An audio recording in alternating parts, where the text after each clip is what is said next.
Hello, good evening. What's going on? Welcome to episode 60 of The Homefront. I will give everyone a few minutes to jump on. Make sure you let me know when you're on. Say hi. Make sure you share this out so you are not selfish with the information. Hit the like button, hit the love button. Tonight we're going to talk about the psychology of buying and selling a house. But first, I want to talk to you about the project that I'm working on. It's been a while since I've mentioned it, and I'm really excited. We have made really good progress today. So I will give everyone a minute. Thank you so much for joining. Usually do this every evening for anyone who's watching for the first time to give you a little bit about real estate, a little information on what's going on with real estate. Hopefully it brings value, and if you have any questions that I can help you with, please don't hesitate to ask. I would love to assist you.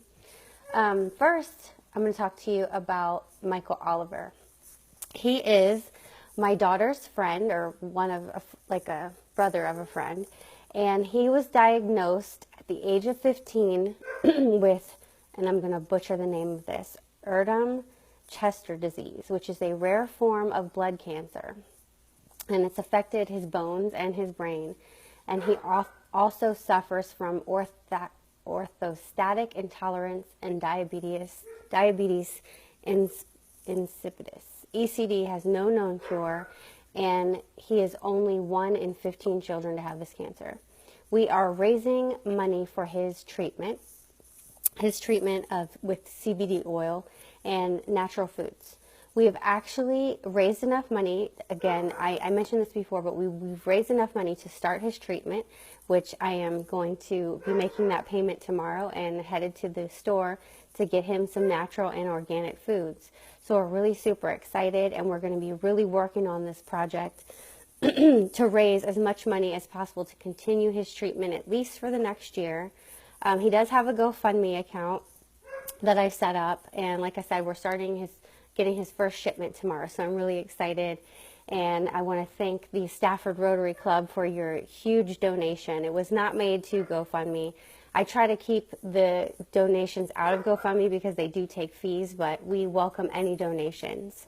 And we're going to be planning an event in the next couple of months, hopefully sooner than that, to have a huge Facebook Live event and actually an in-person event. So Michael is going to be in attendance, I'm hoping. Haven't really talked and got the details, but I would like him to be in attendance and have as many people as possible, participants, because this is really a huge thing for us, and I've been really, really working on trying to get this going for a while, and it's finally starting to come into fruition. So please stay tuned, and we are going to be talking about that more and more as time goes on. Now, talking about the psychology of buying and selling a house. First, they know this. I found this great article actually that talks about why the driving forces behind why people buy and sell. They mention that, hey Keith, what's going on? They mention that a lot of the reasons people will go further away from their work is to get the physical features of the home. So you're willing to sacrifice more commuting time for a longer driveway or a bigger backyard or a bigger house, and you're not really factoring in you're moving away from friends, moving away from further away from your job, and overall those things that you think are going to make you happier may not make you happier. People don't consider the big picture. Home buyers are always on the lookout for features like the longer driveway or the bigger backyard that will make them happier with their home. But people don't realize that those changes may not necessarily make them happier as a whole. So it says when people move to better housing, they think they'll be a lot happier overall. But studies say that when you actually move, overall happiness does not change because there are many trade-offs in moving. Hey, Valentine, what's going on? One of the biggest trade-offs is commuting. Many move to live in a bigger house, but the bigger house is often further away from work. I personally like being in my close to my house. It makes, there's less stress There's less time spent in the car because I already spend a ton of time in the car driving all over the place. I could reach out further and make my specialty area closer to DC where there's more higher price homes. But at the same time, knowing the area that I live in, knowing the people that I'm working with, and I mean, I know zip codes, I know street names because I visit them all the time. It's so much easier if I'm working from home to get in my car and go do a showing when it's 5 minutes up the road.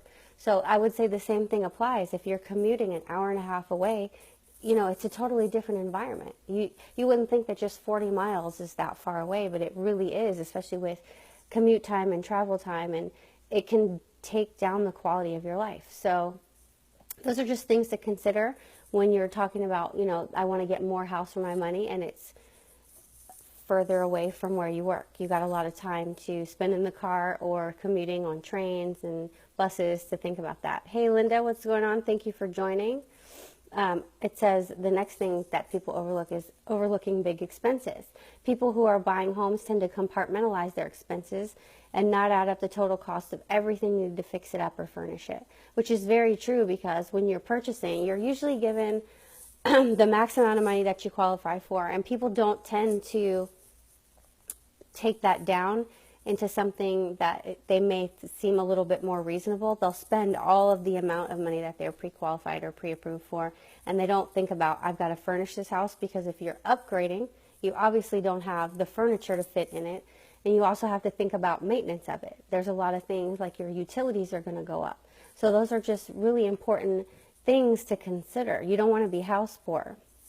Weighing buying versus renting. It says the biggest budgeting concern is, of course, whether you should buy a house at all. Obviously, I've talked about this before, that in some areas it is cheaper to buy than to rent because interest rates and the house that you can afford and the rent overall is going to go up every year pretty much. So you have to weigh if that actually works for you in your area. They said, which I find it interesting, some of the social factors that they found when looking at college students were that they were living in their dorm room and they were pretty happy because of the social factor. Basically, they lived close to where their friends are, and when you're that close, it does make your life a lot happier because it's not a major effort to go out and do something with them or be with them. And when you are that far away, buying a house again outside of where, you know, just so you can get the features, not necessarily going to improve your overall happiness factor. It says expecting a big return. When it comes to selling a home, most people aren't in it for a huge payday, but yet many are very overly optimistic in their home price expectations. And I can tell you that, no friends, Valentine, that's funny, but I can tell you, you know, working with sellers, they're always, a lot of times they're going to price above what the market is going to, you know, what I would recommend. And I explain it like this. It's not what you value it at. You already bought your home. It is what the next buyer values it at. And if we overprice it, you're going to have a little less momentum coming in the beginning when you first list it. So you want to think reasonably, and you want to move quick. Your weeks from 2 to 5 weeks are important when talking about pricing because that's when you have all the new interest. Once it sits for a certain period of time, that interest dies off and you're going to get a lowball offer anyway because people think there's something wrong with it. So I can offer lower. And now you're a little bit more desperate to sell. So you might consider that lower offer. So it does cost you money to price higher and not make a move in that direction as far as being flexible. Don't be stuck on a price. That's one thing that I tell people over and over again is don't be stuck on a price. Be flexible. Think about things. Homeownership, there is a risk involved with it, so you're not guaranteed anything until it's actually sold. The next thing that they noted was not wanting to come up short. People have many reasons for selling their homes and setting the prices, but research has found the most powerful emotional drive at work in a sale is the loss of aversion, not wanting to sell a home for less than you paid for it. I'm sorry, did I say less? Yeah, less than what you paid for it. It says there is a nuance here. People who are stubbornly sticking to an asking price above the market value risk not selling their home at all. I think that's what I just said. And I didn't read that. But it's very true. I mean, you have to be flexible when you're selling your home. Again, the most important driving factor is what someone's going to buy it for. And if you're serious about selling your home, you should take the recommendations of your realtor. They're telling you these things for a reason. Obviously, we don't want to sell it for less. Then, that knocks on the commission. We want to sell your house and get the best price for you. But we also have reasons that we're recommending that you do things in a certain way.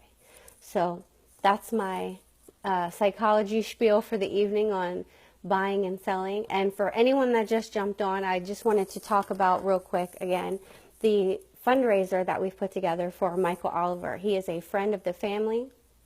I've been working with his mom to coordinate his treatment on, he has ECD, which is a rare form of blood cancer, and that has affected his bones and brain. And he also suffers from, I'm going to butcher this, orthostatic intolerance and diabetes insipidus, which it has no known cure, and it's only affected 1 in 15 children. So we are looking for donations. We've raised enough to start his treatment. We're getting our first shipment done tomorrow, and I'm really, really excited about it. We are working on putting together a huge fundraiser. I'm going to be putting together a fundraiser event and doing a live Facebook show during that fundraiser where he is present, and we have a lot of other things going on, kind of like a telethon. I mean, I want to get money raised for him for the next year for his treatment, buying healthy organic foods so he can completely change his eating habits. Eating healthy, eating less acidic foods is going to help him heal and beat this thing. So I'm going to be putting up the GoFundMe. Again, if you have it in your heart to donate, please do. This is going to help a little boy's life. He's 17 years old. He's had symptoms since he was 12, and he was diagnosed at 15. Very rare form of blood cancer, and we need your help. He's a friend of the family, so this is really touching close to home. And anyone, at the least, could you at least share the GoFundMe out and help us out? Really, really appreciate it, and I really appreciate you guys spending time with me every evening. Thank you again, and if I could be of value, please share this out. Let me know if you have any questions I can help you with. I'd love to help. And I will see you guys tomorrow.